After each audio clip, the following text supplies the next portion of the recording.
عید الاضحیٰ یادگار ہے حضرت ابراہیم خلیل اللہ کی قربانی رضائے الہی کے حصول کے لیے ان مخصوص 3 دنوں کے اندر مخصوص جانور جو شریعت اسلامیہ میں متعین کیا گیا ہے اس کو ذبح کرنے کا نام ہے۔ یہ بات ذہن میں رکھیں کہ عیب سے جانور پاک ہونا چاہیے۔ فقہا نے ایک سیدھا سا ضابطہ بیان کیا ہے، عیب وہ ہے جس سے منفعت یا جمال زائل ہو جائے۔ جو جانور آپ نے خریدا تو وہ ذبح کے وقت عیب دار ہو گیا، گرا، ٹانگ ٹوٹ گئی تو کوئی ایسا واقعہ پیش آ گیا، ذبح کے وقت جو عیب ہے وہ عیب شمار نہیں کیا جائے گا، تو اس کو یوں ہی ذبح کر دیا جائے گا۔ جو جانور ہے وہ فربا ہو، موٹا ہو، تازہ ہو تو وہ افضل ہے۔ 2 جانور کرنے کی بجائے 1 جانور فربا ہو تو وہ زیادہ افضل ہے۔ شریعت اسلامیہ نے صاحب نصاب پر قربانی واجب کی ہے۔ نصاب وہ ہے جو ہمارے ہاں زکوٰۃ کا نصاب ہے، یعنی 52 تولے چاندی یا 7.5 تولے سونا، یا اس کی قیمت۔ زکوٰۃ کے نصاب میں قمری سال گزرنا شرط ہے، لیکن یہ جو قربانی اور صدقہ فطر ہے اس میں سال گزرنا شرط نہیں ہوتا۔ ان عید کے 3 دنوں کے اندر ایک لمحے کے لیے بھی کوئی مالک نصاب ہو گیا تو اس کے اوپر جو ہے وہ قربانی واجب ہوگی۔ پھر قربانی ہر اس شخص پہ واجب ہے جو مالک نصاب ہے۔ بعض اوقات گھر کے اندر کئی افراد مالک نصاب ہوتے ہیں تو سب پہ واجب ہوگی۔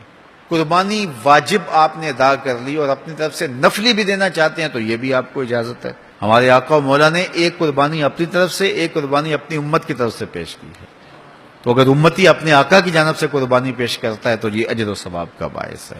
3 حصے کر کے دوست احباب کے لیے، غرباء کے لیے اور اپنے لیے تقسیم کر لیں تو یہ قربانی کی روح کے مطابق ہے۔ سارا اگر خود استعمال کرنا چاہیں تو بہرحال اس کی بھی اجازت ہے، لیکن قربانی کی روح کے منافی ہے۔ جس کو گوشت لگتا ہے اس کو کھال بھی لگتی ہے۔ جس طرح گوشت آپ خود بھی کھا سکتے ہیں تو کھال خود بھی استعمال کر سکتے ہیں، یعنی آپ کھال کا مسلح بنا کے گھر رکھ سکتے ہیں، کھال کو اپنے گھر کی کسی ضرورت میں جو ہے وہ لا سکتے ہیں، لیکن قربانی کی کھال بیچ لیں اور اس کی قیمت اپنے مصرف میں لائیں یہ نہیں کر سکتے۔ قربانی کی کھال اگر بیچ لی ہے تو اس کے پیسے صدقہ آپ کر سکتے ہیں، کسی دوست کو دے سکتے ہیں، کسی غریب کو دے سکتے ہیں۔ تو قربانی کی کھال جس کو مرضی دیں، لیکن بہتر یہ ہے کہ قربانی کی کھالیں مدارس دینیہ کو دی جائیں، چونکہ یہ مستحق بہت زیادہ ہیں۔ مدارس دینیہ کے بجٹ کا زیادہ تر انحصار قربانی کی کھالوں پہ ہوتا ہے۔ کسی زمانے میں مدارس دینیہ کے لیے، مساجد کے لیے اور خانقاہوں کے لیے امراء، رؤساء اور حکام جاگیریں مقرر کرتے تھے اور ان کا نظم و نسق چلتا تھا۔ ہمارے دیہاتوں میں آج بھی مسجدوں کے نام پہ 8-8، 5-5، 6-6 جو ہے وہ ایکڑ نام ہوتے ہیں اور مسجد کی ضروریات اس کے محاصل سے پوری ہوتی ہیں، لیکن اب تو مدارس دینیہ کا انحصار رہ ہی قربانی کی کھالوں، زکوٰۃ فنڈ اور لوگوں کے تعاون اور مخیر حضرات کی کوشش سے رہ گیا ہے۔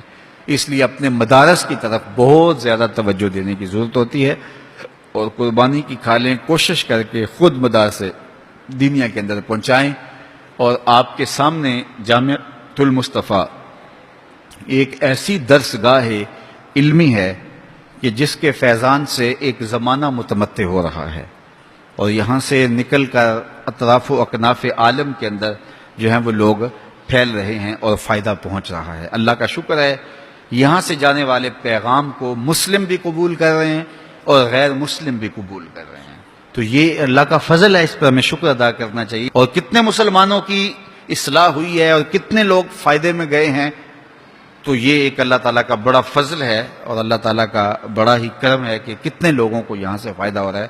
اور ظاہر ہے ہم ساری زندگی تو نہیں بیٹھ رہیں گے، ایک وقت عمر کا، زندگی کا ہم نے پورا کرنا ہے، اس کے بعد ہم نے چلے جانا ہے، تو ہماری جگہ اوروں نے آنا ہے۔ تو یہ دارالعلوم اگر زیادہ سے زیادہ لوگ پیدا کرے گا تو زیادہ لوگوں کو فائدہ پہنچ سکتا ہے۔ تو اس لیے نہ صرف قربانی کی کھالیں بلکہ اس ادارے کے ساتھ آپ کا ہر طرح کا تعاون درکار ہے۔ سب سے بڑا تعاون آپ کا اس ادارے کے ساتھ محبت کا تعاون درکار ہے۔ آپ اس مرکز سے اپنی عقیدت کا رشتہ، اپنی محبت کا رشتہ جو ہے وہ وابستہ کریں. جس طرح عشق کیا جاتا ہے، پیار کیا جاتا ہے، اس مرکز سے آپ پیار کریں، اس مرکز سے آپ محبت کریں.